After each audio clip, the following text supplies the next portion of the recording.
Cuando una persona sueña, solo se puede dirigir hacia una dirección: pa'lante. Hay miles de historias, algunas de sacrificio, otras de riesgo, pero también de superación, y una de ellas podría ser la tuya. Inmigración, sueños, retos y triunfos. Bienvenidos al programa Pa'lante, mi gente, de la firma de abogados Vázquez Servi. Al aire con la abogada Bárbara Vázquez. Bienvenida una vez más, y a todos los que están escuchando y participando. Aquí estamos con su podcast Pa'lante, mi gente. Abogada Bárbara, bienvenida. Muchísimas gracias. Sí, aquí la abogada Bárbara Vázquez, del bufete de abogados de inmigración Vázquez Servi, compartiendo con ustedes esta hora sobre temas de inmigración variados. Siempre les recordamos que la información que reciben por este medio es de carácter general y no sustituye una consulta formal con un abogado que se especializa en la materia de inmigración. Hoy hablaremos sobre razones por las cuales una persona puede ser inelegible a lo que es el perdón provisional. El próximo martes vamos a concluir la serie del perdón provisional con una explicación de las posibles razones por el cual el gobierno estadounidense podría revocar lo que es el perdón provisional una vez ya sea aprobado. Siempre van a poder escuchar cada segmento aquí por nuestro podcast de Pa'lante, mi gente. Si usted se suscribe a nuestro podcast de Pa'lante, mi gente, para que no pierda ningún episodio, ahí va a poder mantenerse informado y actualizado con toda la información importante sobre todos estos temas que le traemos semanalmente a través de este medio. Básicamente, esta parte del perdón provisional, vamos a estar hablando de quién es que tal vez no califique para poder aplicar al perdón provisional. Y hay varias razones por las cuales una persona podría no calificar para este tipo de perdón, que sabemos que solamente perdona presencia indocumentada en Estados Unidos.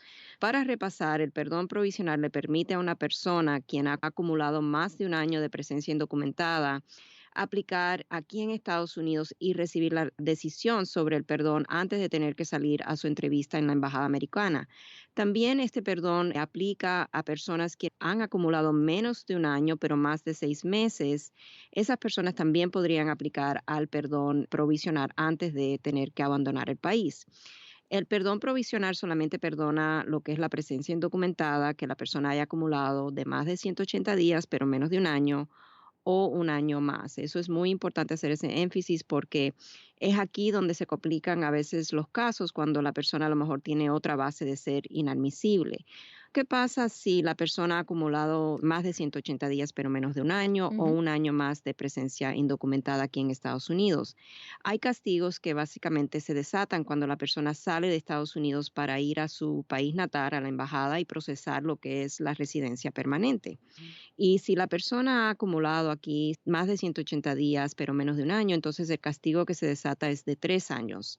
Si la persona tiene más de un año de presencia indocumentada aquí en Estados Unidos, entonces son 10 años de castigo. Una persona es inelegible al perdón provisional si necesita un perdón por ser inadmisible por otra base de inadmisibilidad bajo la ley de inmigración. En estos casos, la persona entonces tendría que pedir lo que es un perdón que nombramos nosotros como un perdón tradicional. Y esto se pide después de que la persona sale y se presenta en la embajada americana de su país natal. Usualmente la espera de adjudicación de este perdón tradicional es aproximadamente de 6 a 18 meses y la persona entonces tendrá que esperar la decisión estando en su país. Un ejemplo de cuando se necesita un perdón tradicional es, por ejemplo, cuando la persona ha cometido un fraude o una representación falsa para obtener lo que es un beneficio migratorio. Y en esos casos la persona entonces va a necesitar un perdón por cada base de ser inadmisible, lo que es la presencia indocumentada y también el fraude o la representación falsa.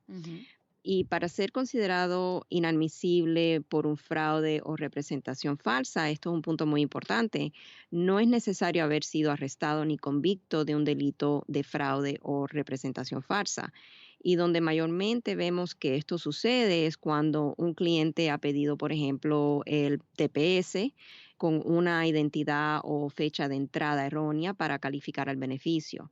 Y en estos casos, esto es considerado bajo la ley migratoria lo que es una representación falsa, que usualmente va a salir, no importa o sea, qué información pongan en la solicitud. Siempre va a salir Exacto. cuando le tomen las huellas dactilares que la persona ha pedido este beneficio. Anteriormente va a salir la información que puso anteriormente. Siempre hay que divulgar en el trámite para la residencia la verdad y estar preparados para presentar el perdón, ya sea en este caso, por ejemplo, tendría que ser un perdón tradicional por lo que es la representación falsa o el fraude y también por cualquier presencia indocumentada que la persona haya acumulado aquí en Estados Unidos. Últimamente también lo que estamos viendo son aprobaciones de perdones provisionales que son revocados cuando la persona está ya en la embajada en su trámite para recibir su residencia. El gobierno revoca estos perdones donde la persona fue detenida, por ejemplo, en la frontera y se hizo pasar por ciudadano mexicano, no Mm, siendo de México. sí. Y el problema en estos casos es que las embajadas opinan que esto es una representación falsa, dado a que los ciudadanos de países contiguos, Canadá y México, a veces disfrutan de lo que es un retorno voluntario, lo que llamamos en inglés un voluntary return, Mm. el cual si es otorgado un retorno voluntario, la persona entonces no incurre en lo que son consecuencias negativas migratorias. Otro ejemplo de no ser elegible a un perdón provisional es el tener un historial penal que lo haga inadmisible o si ha tenido una orden de deportación previa aquí en Estados Unidos. Y esto es muy importante hacer hincapié en esta parte. Si la persona tiene algún historial migratorio previo, es muy importante antes de introducir cualquier trámite migratorio con el gobierno, primero a lo mejor ir a hablar con un abogado que se especialice en la materia de inmigración, que pueda evaluar su caso y ese abogado seguramente le va a aconsejar mandar a pedir los expedientes migratorios, lo que son los FOIAs, Ujú. para estudiar ese historial migratorio previo y asesorarse de que no exista algún impedimento que evite que la persona sea elegible al perdón provisional o que evite que la persona a lo mejor hasta pueda procesar la residencia. Nunca queremos entregar un trámite migratorio al gobierno sin primero estar bien consciente de los posibles problemas o impedimentos que pueden surgir en el caso basado en antecedentes penales o basados en historial migratorio previo. Esta ha sido la información de hoy. Abogada Bárbara, esta es la segunda edición para las personas nuevas que están escuchando a través de los diferentes audios live y gracias por compartir. Le pedimos que lo sigan haciendo. Entonces, el perdón, digamos, provisional, perdón tradicional va a depender de la situación de cada persona. O sea, no todo el mundo califica de manera pareja a alguno de los perdones. Entonces, bien nos explicaba, o sea, el perdón tradicional o provisional es para la presencia indocumentada. Ahora hay otro trámite completamente distinto para lo que son algunos crímenes, algunos otros factores que muchos inmigrantes han tenido agregados a su situación, ¿no? O sea, no es un solo perdón para que te puedan, ahora sí que valga la redundancia, sino no es un perdón que perdona todo. No, cuando estamos hablando del perdón provisional, ese perdón exclusivamente perdona lo que es la presencia indocumentada en Estados Unidos y Ujú. nada más. Ok. Si la persona necesita otro perdón por otra base de ser inadmisible, como lo que expliqué, ¿verdad? Ajá. Sí, Fraude sí, sí. o representación falsa, entonces la persona tiene que hacer un perdón tradicional. Es una solicitud, ¿verdad? Donde la persona va a indicar las razones por las cuales está pidiendo un perdón. Y ahí Ujú. pueden haber múltiples bases de pedir perdón en esa misma solicitud. Ahora, un abogado, por ejemplo, cuando yo hago estos perdones, siempre voy a hacer lo que es un case summary. No sé exactamente cómo traducir eso al español. Un resumen del caso.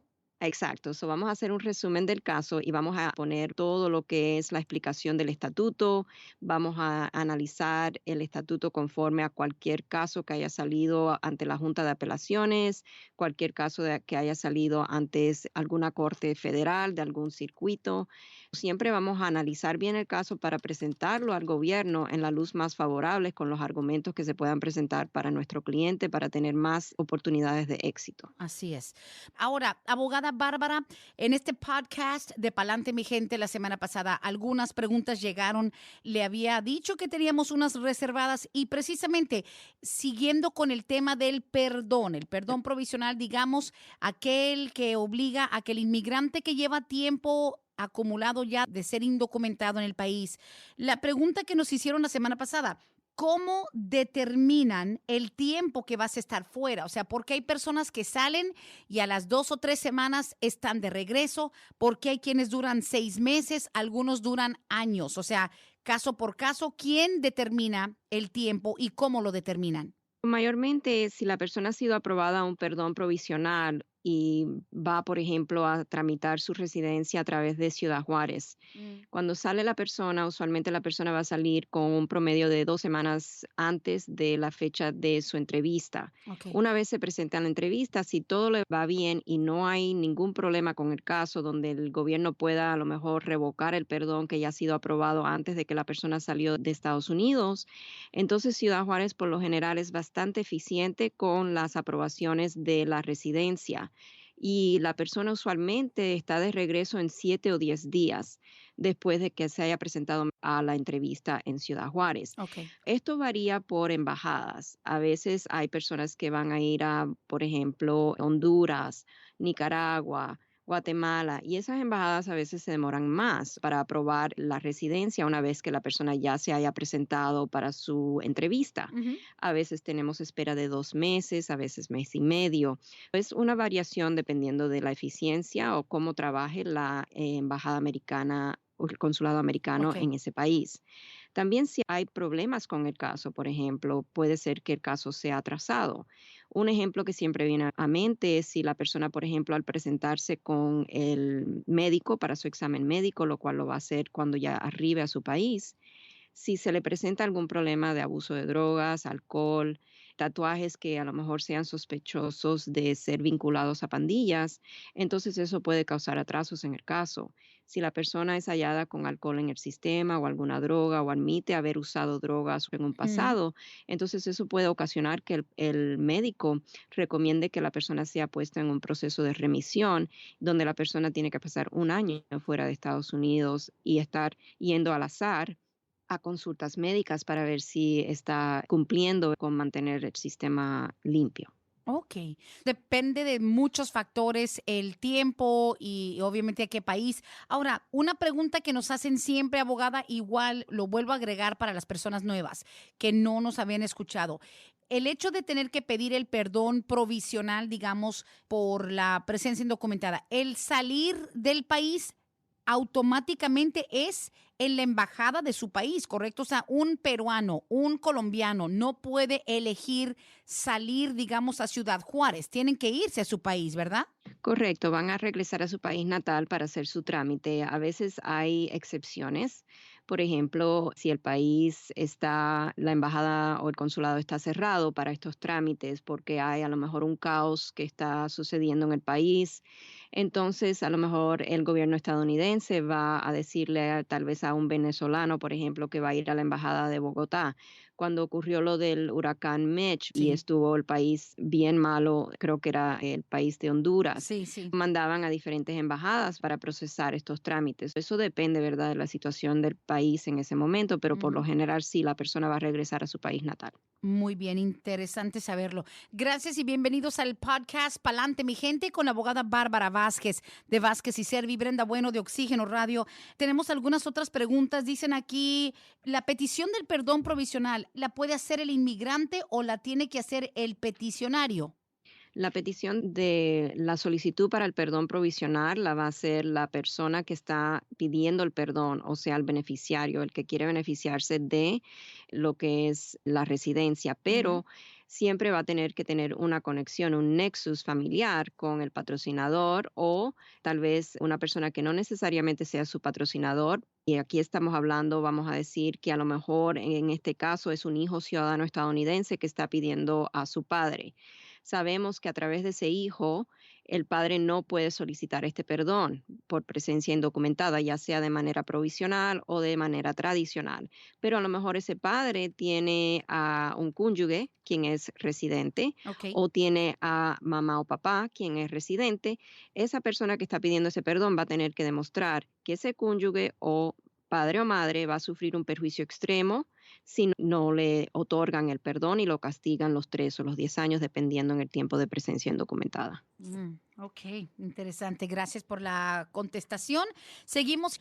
Aquí dice la siguiente pregunta. ¿En qué etapa del proceso de la visa U puede la persona casarse y agregar a su nueva pareja? Dice, tengo una amiga que ya puso huellas y mandó sus fotos para la visa U en septiembre del 2018. Antes de entregar la solicitud para la visa U, la persona debe de casarse si quiere beneficiar como de beneficiario derivativo a su cónyuge. Si ya ella empezó su trámite, ya lo sometió al gobierno de Ujú. estatus U y se casa después, entonces ya no podría ella poner al cónyuge como derivativo del estatus U. Ahora, una vez que a ella se le apruebe lo que es el estatus U, y ella aplica ya después de tener 3 años de presencia física y continua con estatus U en Estados Unidos, aplica a lo que es el ajuste de estatus. En ese momento ella puede aplicarle al cónyuge con una 929, que es una petición separada para cuando a ella le aprueben lo que es la residencia a través del estatus U, le aprobarían la I-929 a su cónyuge y entonces él pasaría a poder aplicar al ajuste de Oh, estatus. wow. Yo también tenía la impresión de que en el proceso de la visa U, si una víctima de un crimen se casaba después de que ya había comenzado el proceso, podía meter a su pareja al proceso para ir a la par. Es antes. Antes de, ok, te digo porque sabemos que muchas personas están en el proceso, que es bastante larga la espera, están ya en el proceso de visa U cuando conocen a una persona a la cual quisieran darle el beneficio, pero ya cambia la manera de hacerlo, ¿verdad? Correcto. Muy bien. Siguiente pregunta dice aquí, yo hice mi solicitud para la ciudadanía hace más de 6 meses y apenas mis abogados me mandaron decir hace una semana que inmigración está pidiendo información adicional. Estoy muy frustrada. ¿A qué se puede deber esto? ¿Qué información podrían estar pidiendo? Yo firmé todo hace más de 6 meses. Eso tiene que hablar directamente con el abogado porque si inmigración está pidiendo información adicional, entonces quiere decir que el abogado ha recibido lo que es un RFE, un Request for Additional Evidence, un pedido para evidencia adicional en el caso. El gobierno a veces, si encuentra que hay alguna deficiencia de documentación, si encuentra a lo mejor algo en un proceso anterior que no concuerda con la información que ahora están poniendo en la solicitud de la naturalización, ahí es a donde a veces se presentan estas situaciones donde el gobierno va a pedir información adicional. No necesariamente es que el abogado no haya entregado toda la documentación que se debió entregar, a lo mejor el gobierno ha encontrado algo y por esta razón está pidiendo esa evidencia o documentación adicional. Pero eso es algo que tiene que la persona hablar directamente con el abogado porque el abogado debe de Ujú. haber recibido un documento RFE, pedido para más evidencias del gobierno donde especifica exactamente qué documentación está pidiendo el gobierno. Claro. O sea, el hecho de que haya firmado toda la solicitud y que se envió hace más de 6 meses para la ciudadanía, si en los últimos 3 meses tuvo un arresto o algo cambió, o sea, eso va a aparecer ante migración, ¿no? Si acaso no se ha tomado las huellas, vamos a decir, no se ha tomado las huellas todavía y es arrestada la persona, Ujú. va a tomarse las huellas porque lo han llamado para el tomo de las huellas dactilares relacionados a la solicitud de naturalización. Entonces Sí. sí, ahí va a salir el arresto y es muy probable que el gobierno esté pidiendo información sobre ese arresto. Claro, claro que sí, listo. Bueno, la siguiente pregunta también tiene que ver con la visa U. Dice, Brendita, por favor, ¿en qué momento van o qué año? Me imagino que no sé si es un mes o qué, pero ¿en qué momento de la visa U van ya? Yo entregué todos mis datos y hice huellas en enero del 19. Ok, vamos a ver aquí Ujú. en el sistema de inmigración, están indicando que van en la fecha del 30 de septiembre del 2015 para que la persona sea puesta en lo que es lista de espera. No ser otorgado el estatus U, pero sino que la ponen en lista de espera, le otorgan lo que es una acción deferida, donde la persona entonces recibiría un permiso de trabajo bajo la acción Sí. deferida. Estaría entonces en espera que el gobierno apruebe el estatus U y ya entonces desde ahí la persona con estatus U tiene que estar 3 años antes de ser elegible a lo que es el trámite para el ajuste de estatus, la residencia. Ujú, ahí es. La siguiente pregunta tiene que ver con nuestro tema de la semana pasada y también el de esta semana, segunda parte del perdón. Dice, por favor, preguntarle a la abogada, la persona que ha sido enviada a su país con una incertidumbre del tiempo, no nos garantizaron ninguna devuelta en menos de 6 meses o un año. Estamos con la duda. Mi esposo ha decidido volver, entró de nuevo indocumentado. ¿Cuál es el siguiente paso? Si entró de nuevo indocumentado, básicamente ha desatado un castigo permanente por 10 años. Ah, En ese caso, básicamente ya no sigue en marcha el perdón. Ahora la persona tiene un castigo permanente de 10 años por el cual no se puede solicitar un perdón. mm. O sea, las personas piensan que si la persona logra, y yo sé que, o sea, la manera en la que ustedes se manejan ahí en Vázquez y Servi es muy apegados a lo que la ley obliga. O sea, sé que hay abogados que dicen, mira, si tu pareja entró o si tu pariente entró sin que lo agarrara migración, perfecto, pero sé que ustedes manejan todo al pie de la letra y a como ordena la ley. O sea, la persona a la cual le dijeron sal y no sabemos cuándo vas a regresar. Si esa persona entra de nuevo indocumentada, o sea, supongamos que no los agarró inmigración, de todas maneras tendrán que entregar pruebas de su presencia en su país natal, ¿no? O sea, no es tan fácil como entrar invisible otra vez. Correcto, tienen que demostrar que han estado fuera de Estados Unidos por lo general. Nosotros nunca vamos a ayudar a una persona a cometer perjurio. Tampoco vamos a involucrarnos en ningún trámite chueco, mentir en solicitudes para beneficios migratorios. O sea, no se trata de eso, se trata de que la persona reciba su residencia, pero también por los términos legales.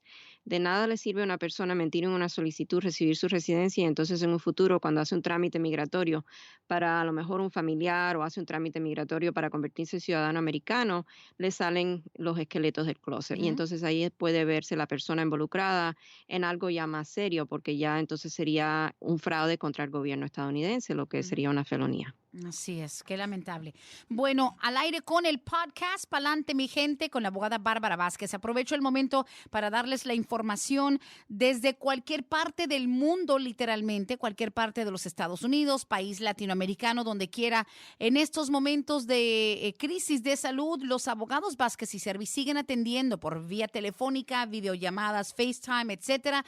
678-303-0018. 678-303-0018. La pregunta es que sigue, dice, por favor pregúntele a la abogada, si mi mamá ya se puede hacer ciudadana, ella entró como residente permanente en julio del 2014 y se hizo residente permanente por medio de mi hermano que obtuvo la ciudadanía. Bueno, la residencia por medio de asilo político hace muchísimos años. Mi hermano no nació aquí. También se hizo con ese medio del asilo político y después ayudó a mi mamá. De nuevo, una señora que entró en julio del 2014 como residente permanente, ¿ya se puede hacer ciudadana?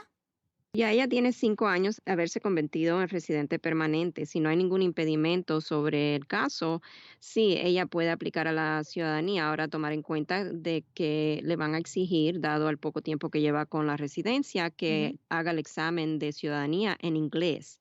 No va a caer Oh, dentro de la excepción para poder tomar el examen en español. listo. Cuando una persona se hace residente permanente, por ejemplo, a través de alguien que no sea un cónyuge ciudadano estadounidense, la persona puede aplicar a la ciudadanía dentro de 4 años, 9 meses desde que Ujú. se hizo residente, pero sí tiene que cumplir de todas maneras con todos los requisitos. Así es. Pues qué bien, seguimos aquí. Dice, tengo casi 20 años aquí. Hace 5 años me detuvo la policía. Fui con unos abogados, según me sacaron un permiso de trabajo por tener más de 10 años aquí. Pero después tuve la entrevista con una persona de migración y me dijo que era asilo lo que yo había pedido y pues yo no lo sabía. Sigo teniendo el permiso, pero quiero saber, mi hija, la mayor, está a punto de cumplir los 21 años. ¿Puede pedirme? Y si es así, ¿tendré que salir del país? Gracias.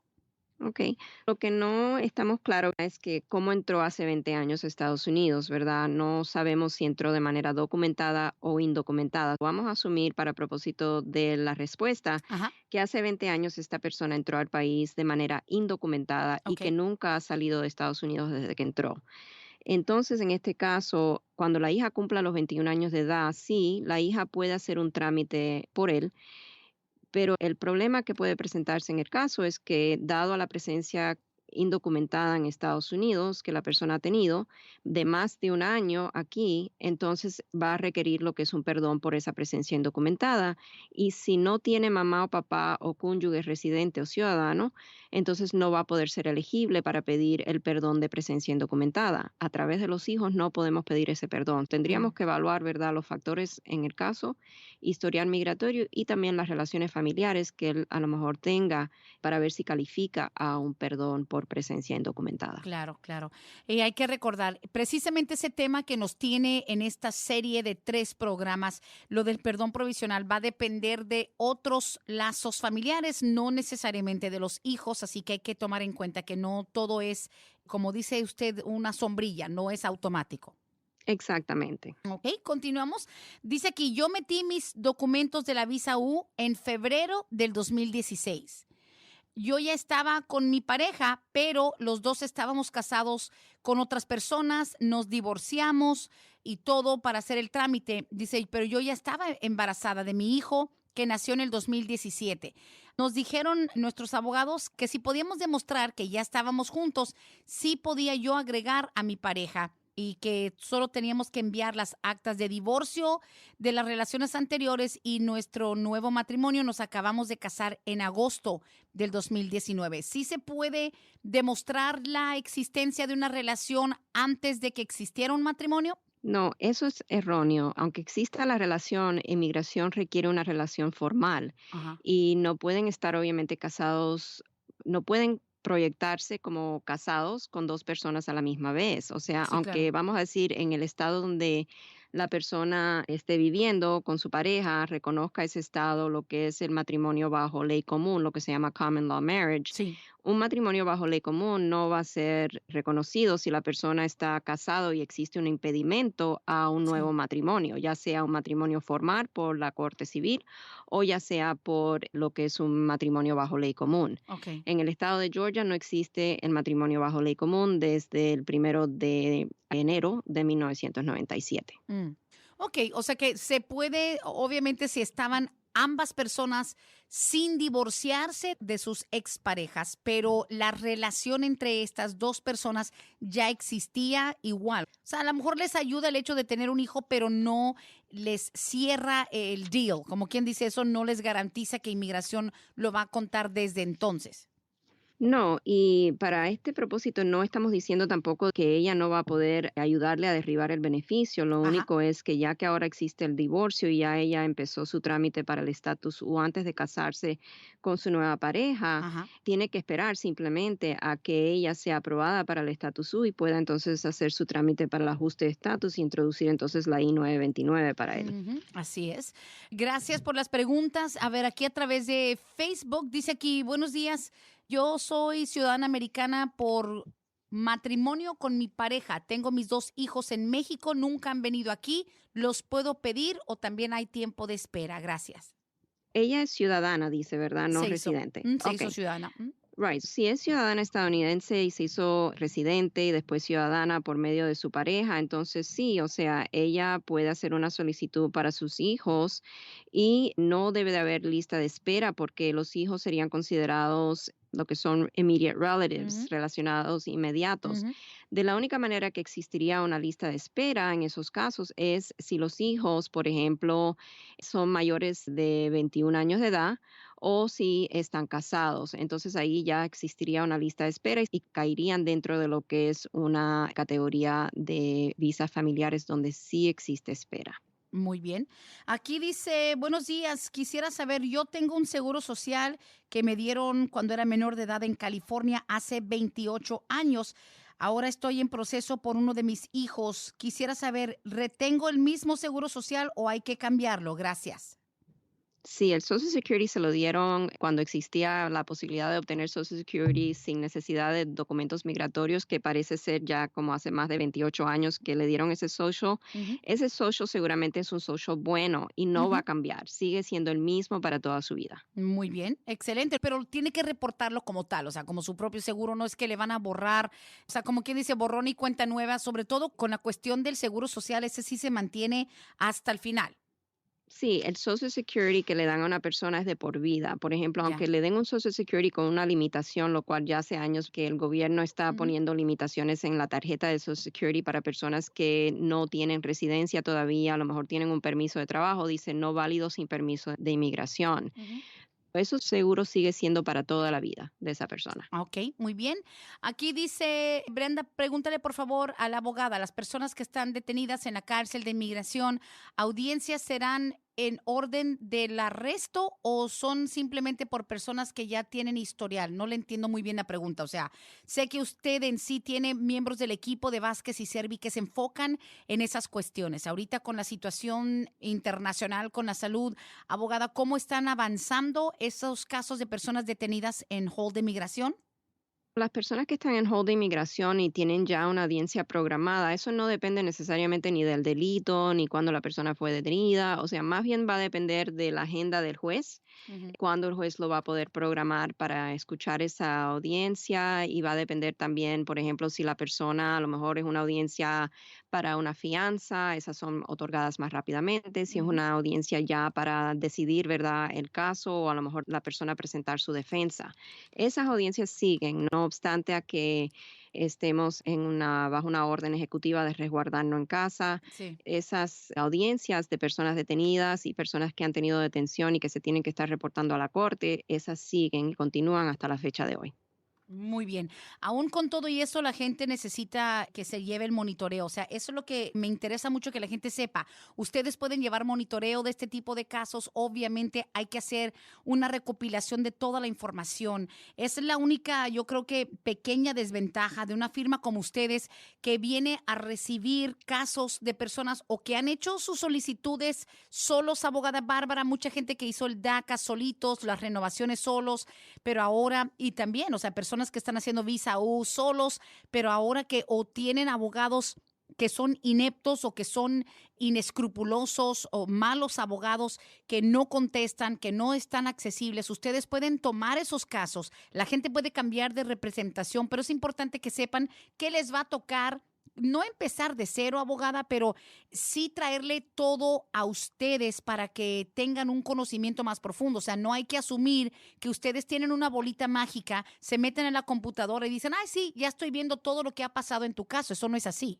No, no es así. Quisiéramos que fuera así, pero no Sí. es así. Y en la mayoría de los casos, cuando hay un cambio de abogado, tenemos que o pedir el expediente migratorio directamente a inmigración, Mm. si se trata de un caso de inmigración y si tiene enlace con un caso penal, entonces tenemos que pedir el expediente del abogado que estuvo trabajando el caso anteriormente, donde Ujú. el cliente ahora da una autorización para nosotros poder pedir esa copia de su expediente a su abogado previo.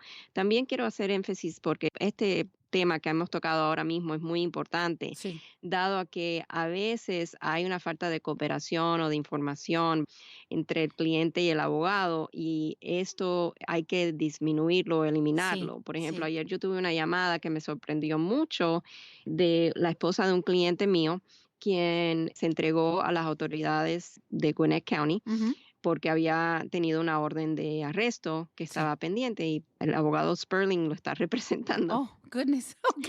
I know, me llama, me dijo el abogado Sperling que a ver si puede posponer la cita de inmigración. Y yo, cita de inmigración, estaba mirando y mirando en el expediente y en ninguna parte parecía que la persona tiene cita con el juez de Oh, inmigración. wow. Le pregunté, pero ustedes me han llamado y me han explicado que él se entregó, que está detenido por inmigración, que tiene hold de ICE, es primera noticia para mí y el caso es ahora en mayo, a principios de mayo. Ay, mi madre. Ay, no, con el juez. Es muy importante, si algo ha pasado que ha surgido después de un trámite Sí. empezado con inmigración, Mm. que el cliente siempre o un familiar siempre llame, ¿verdad?, al abogado y que le deje saber, mire, ha pasado esto, lo Ujú. arrestaron por esta razón, está detenido, necesitamos ayuda o que nos dé alguna explicación de qué va a pasar de aquí en adelante, cómo podemos manejar el caso, porque de un día para otro es muy difícil, ¿verdad?, que un abogado se pueda preparar para presentarse ante un juez de inmigración Ujú. con todas las posibles defensas. Queremos Sí. poder tener una antelación para poder prepararnos. Correcto.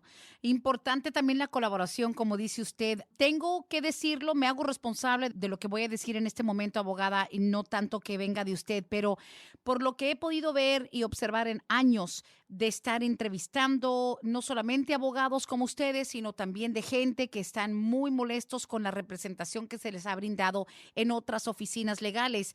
Es importante que la gente entienda también, como bien lo decíamos, ninguna firma de abogados tiene una página mágica de internet, website, donde pueden ver todo. Es que ¿a poco usted no puede ver ahí lo que sale? No, no es como buscar en Facebook y ver un perfil. Hay mucho, mucho trabajo de investigación que se tiene que hacer.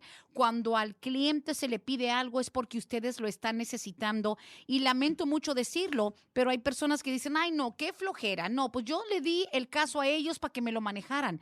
Pero la colaboración y la participación del cliente, abogada Bárbara, yo me atrevo a decir que es incluso más importante que ni siquiera los 20 años o 30 años de experiencia que puede tener un abogado. O sea, el cliente es quien le da a ustedes las herramientas y el alimento para que un caso siga. Exacto, las evidencias son tan esenciales con lo mismo que estamos hablando ahora de lo que es el perdón por presencia indocumentada. Yo no puedo ir a la casa de un cliente y empezar a escarbar documentos que a lo mejor tengan guardado en una caja para yo poder decir, ok, este me sirve, este no me sirve. Lo que hacemos es para poder facilitar y darle una idea al cliente de lo que vamos a necesitar, es que le damos una lista bien detallada cuando Sí, el cliente nos viene a ver y contrata nuestros servicios, explicándole necesito estas evidencias para comprobar que a lo mejor este niño está enfermo y que si a usted no le otorgan el perdón, ujú, ese niño va a sufrir y aunque no sea algo que directamente podamos utilizar, podemos para propósito del perdón, podemos argumentar que la presencia de esta madre en este país va a ser esencial porque el padre va a quedar como padre soltero con un niño enfermo, ¿ve? ujú. Esa colaboración entre el cliente y el abogado es muy, muy importante.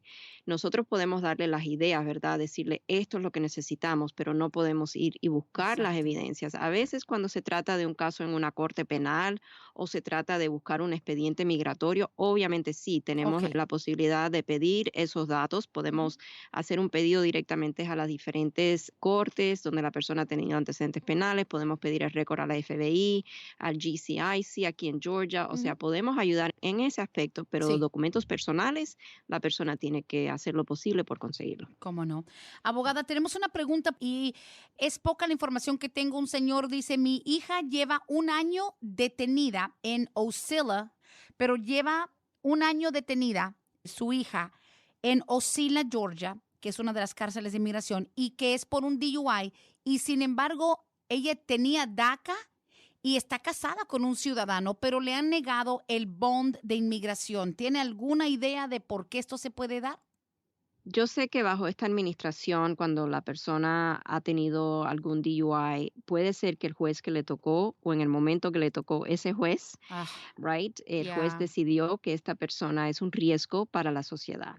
Y por esa razón le han podido a lo mejor denegar el bond. Ahora Claro. también tendríamos que ver si no hay otras razones de por medio, Ujú. antecedentes penales previos Sí, o algún historial migratorio previo de alguna detención o deportación. Ahora yo les recomendaría a esta persona que el padre que hace esta pregunta, que sí. a lo mejor llame, hable con nuestra abogada, la abogada Joanna Cochran, Ujú. quien está disponible para casos de detención y que él les ponga el caso a ver si hay algo que podamos hacer, a lo mejor pedir una audiencia nueva para una redeterminación de alguna fianza. Muy bien. Sí, pues aparte de eso, y eso sí también lo ofrezco como dato adicional, hay muchas familias afuera que dicen, wow, a mi esposo lo agarraron por manejar sin licencia. O como en este caso, un padre, y digo, no estoy asegurando que ese es el caso de su hija, pero cuando una persona es detenida, sobre todo cuando hay poca comunicación, abogada Bárbara, o cuando la familia no ha visto nada relacionado con los cargos, hay familias que terminan con una terrible sorpresa, que no es nada más un DUI, sino tal vez pasó esto, un accidente, tal vez alguien tenía droga en el carro. Es importantísimo saber exactamente qué pasó y sé que muchas veces el mismo familiar detenido o no se lo dice a la otra familia que está afuera o no lo saben porque no iban solos. Es importante tener una comprensión más completa. No hay forma de adivinar por qué tal vez en este caso a esta joven con DACA y casada con ciudadano no le han dado un bond de migración. Puede ser algo tan, como dice usted, tan arbitrario como un juez que simplemente no le dio la gana colaborar. Exacto, mucho va a depender de la opinión de ese juez, dependiendo también, obviamente, Brenda, no puede ser algo tan arbitrario como decir, no, no le voy a dar una fianza, pero a lo Ujú. mejor hay factores que Sí, existen más profundos, como mismo acabas de explicar, que han salido a la luz y que a Ujú. lo mejor el familiar esté a ciego de Exacto. esos factores. Es correcto. Siguiente pregunta nos llega a través de Facebook, también inbox. Dice, buenos días, mi pregunta tiene que ver con la petición de un hijastra a su padrastro. Yo estoy casada con mi esposo desde que mi hija tiene 14 años de edad. Ella va a cumplir 21. Quisiera saber, no hemos comenzado ninguna parte de nuestro proceso. ¿Nos pide a los dos juntos, a su padrastro y a mí, o me pide a mí primero y yo después solicito a mi esposo? Gracias, no digas mi nombre. Muy buena pregunta. Usualmente bajo la ley de inmigración, cuando el matrimonio se casa antes de que el hijo cumpla los 18 años de edad, entonces sí, un hijastro puede pedir a un padrastro. En este caso, la hija siendo ciudadana estadounidense va a hacer una petición familiar separado por cada uno de ellos. No puede ir en un paquete familiar porque la ley no lo permite. Ujú. Ahora, la estrategia en el caso es si ella pide primero a la mamá para después entonces el padrastro ser pedido. En este caso va a depender de cómo entraron los padres aquí a Estados Unidos. Si entraron de manera indocumentada, entonces sí, la estrategia va a ser que la hija pida a la madre primero para que entonces cuando la madre ya reciba la residencia, el padrastro va a tener lo que es el familiar o el nexus familiar requerido para poder solicitar el perdón de presencia indocumentada. Ahora él va a Ujú. tener un cónyuge quien es residente y a través de esa esposa residente entonces podría ser elegible él a un perdón provisional. Ujú. Ahora está de por verse si la mamá, en este caso, también tiene el nexus familiar requerido. Mm. Si ella entró de manera indocumentada a Estados Unidos, también ella va a tener que contar con mamá o papá residente o ciudadano para ser elegible a ese perdón provisional o Sí. tradicional. Wow. Muy bien. Siguiente pregunta llega por inbox. Dice, buenos días. Mi suegro metió la petición para mi esposo desde el año 2001. Son mexicanos. En ese tiempo él era residente, pero mi suegro ya lleva 4 años que se hizo ciudadano.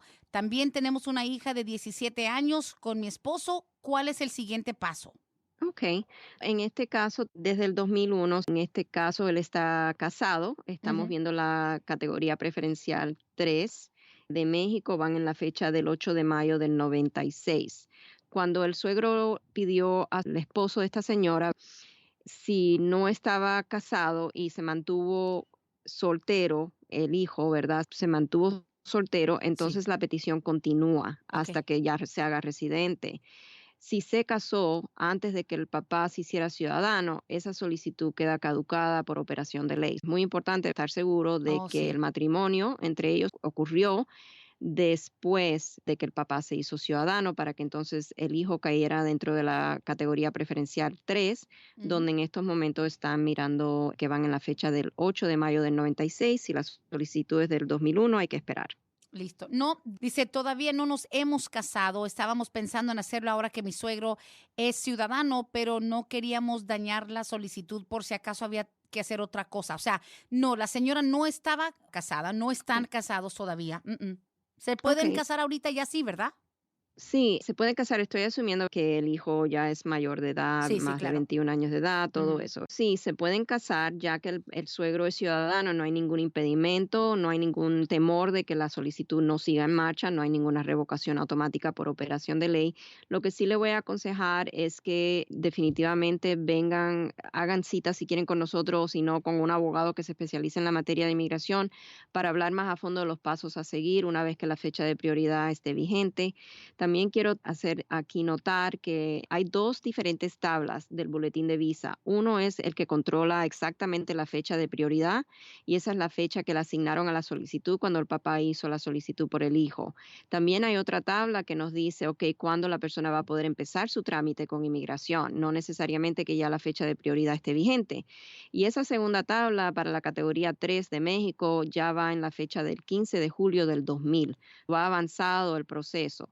Tendríamos que ver varias cosas, ¿verdad? Asesorarnos de que a lo mejor califique el hijo bajo la ley 245I para poder hacer el trámite aquí de ajuste de estatus. O sea, varias cosas que tenemos que explorar y no es simplemente hacer la solicitud a ciegas. Es muy importante que hagan una consulta. Muy bien. Siguiente pregunta dice, buenos días, mi familia y yo entramos desde Colombia con visa de turista, yo era menor de edad, era el año 2004, estuvimos 3 años, pero en el 2007 mi papá se regresó a Colombia, ya no volvió más, yo me acabo de hacer ciudadano por medio de mi esposa estadounidense. ¿Cuál sería el proceso para yo solicitar a mi padre? Gracias. Ok, sí, el hijo puede hacer el trámite por el padre, ya que el hijo es ciudadano estadounidense, pide al padre, el padre ya ha estado afuera por más de 10 años, desde el 2007, Ujú. ya él cumplió el castigo de 10 años por haber acumulado presencia indocumentada de más de un año después de haber entrado a Estados Unidos en el 2004, se quedó más tiempo de lo que le otorgaron. No va a necesitar de un perdón por presencia indocumentada porque ya cumplió el tiempo de 10 años fuera de Estados Unidos. Hay Mm. que hacer una petición familiar para categorizar al padre como un familiar inmediato bajo la ley de inmigración. Ujú. Usualmente esa solicitud en 6 meses más o menos está aprobada. Una vez que eso sea aprobado, entonces empieza el proceso consular para el papá a través de la Embajada Americana en Colombia. Ok, muy bien. Otra pregunta dice aquí, cuando un hijo le va a arreglar a su papá, pero el papá tiene planes de casarse, ¿esto afecta o no? ¿O es mejor que se espere? O sea, ¿el matrimonio afecta cuando un hijo es el que va a pedir a su papá? No, no afecta, no hay una revocación de la solicitud cuando el padre se casa, es al revés. Si es un padre residente pidiendo a un hijo y el hijo se casa, estando la solicitud pendiente antes de que el padre se haga ciudadano, entonces sí, esa petición es revocada, pero no de un hijo a un padre. El padre puede estar casado y un hijo lo puede pedir, no hay ningún problema. Muy bien. Aquí dice, yo tengo mi green card desde hace 4 meses por un trámite de la visa U. Mi mamá está en Honduras. ¿Cuándo la podría pedir? ¿Qué necesito? Ella nunca ha estado en este país. Ok, él tiene que ser residente permanente para pedir a su madre. Básicamente, tendríamos que también ver exactamente los factores que existieron bajo el cual él pudo recibir la residencia a través de estatus U, Ujú. o sea, qué edad tenía cuando fue víctima del crimen, o sea, si recibió el estatus U como una persona derivativo de otra Ujú. persona. Son muchos factores. Le voy a recomendar, dado el tiempo que ya nos queda, Sí. que definitivamente nos llame a nuestra oficina si desea consultar más a fondo sobre el trámite. Nuestro número de teléfono es el 678-303-0018. Ahora, obviamente, esta persona que tiene la green card o la residencia por la visa U, el trámite que podría ser para su mamá, pero tiene que ser ciudadana, no residente. Right, si va a ser una petición familiar, tiene que ser ciudadano estadounidense para pedir a sus padres. Pero, por ejemplo, hay a veces la posibilidad, cuando la víctima principal de un crimen de violencia es menor de 21 años de edad, Ok. entonces pudo haber derribado el beneficio los padres en Ujú. ese caso. Hay que mirar eso, a lo mejor sería posible, tendría que ver, me Sí. queda muy poco tiempo No, para, no, no, no. para estar analizando, pero a lo Claro. mejor una I-929. Evaluaríamos las diferentes opciones definitivamente. Muy bien. Pues hasta aquí con esta edición de Palante, mi gente, este podcast. Búsquenlo en todos los servidores donde ofrecen podcast, los abogados Vázquez y Servi, invitándoles a que llamen 678-303-0018, 678-303-0018. Y con la esperanza de que dentro de 8 días tendremos otra edición. Sería la tercera parte en este three-part series, ¿no, abogada? La siguiente semana va a ser prácticamente qué aspecto ya de lo que es el perdón. Sí, la siguiente semana va a ser muy importante porque vamos a estar hablando de las posibles revocaciones bajo la ley migratoria que existen por la cual el gobierno puede revocar el perdón provisional. Hay Ok, personas que se van de aquí confiadas porque ya el gobierno le ha aprobado su perdón provisional, se claro. presentan a la embajada y ahí entonces aparece algo en un historial o algo que no divulgó y la persona entonces queda con el perdón revocado y queda esperando, ¿verdad?, que se pueda implementar otro perdón. Ya sería el perdón tradicional, donde la persona tiene que esperar 6 a 18 meses para que sea aprobado, y eso Ah. es si hay un perdón que hay disponible, porque a veces hay una base de inadmisibilidad donde la persona a veces no puede solicitar un perdón. Ay, ay, ay, abogada, pues el próximo programa de Palante, mi gente, va a ser incluso más importante porque ahí es donde viene muchas veces el corazón destrozado, una familia separada y lamentablemente muchas veces culpan a la firma legal cuando en realidad tiene más que ver con los factores alrededor de la familia inmigrante. Así que invitamos a todos los que están en sintonía que nos estén esperando el próximo martes a las 10 de la mañana con otra edición más de el podcast de Palante, mi gente. Abogada, muchas gracias. Últimas palabritas para nuestra audiencia. Simplemente invitarlos, como siempre, a que nos escuchen en nuestro podcast de Pa'lante Mi Gente. Siempre vamos a estar aquí en vivo con Brenda Bueno en Oxígeno Radio, trayéndole toda esta información en vivo, pero también lo estamos grabando y poniendo en la página de podcast, Apple, Google, para que si se han perdido una parte o a lo mejor no tuvieron oportunidad de escucharnos aquí en vivo, puedan conseguirlo y escuchar los temas variados de inmigración. Muchísimas gracias a todos. Gracias a usted, abogada Bárbara Vázquez, 678-303-0018. Nos conectamos en la próxima. Así es, gracias. Gracias. Hasta aquí hemos llegado hoy, pero siempre vamos pa'lante, mi gente, con Vázquez en Servi. Hasta la próxima.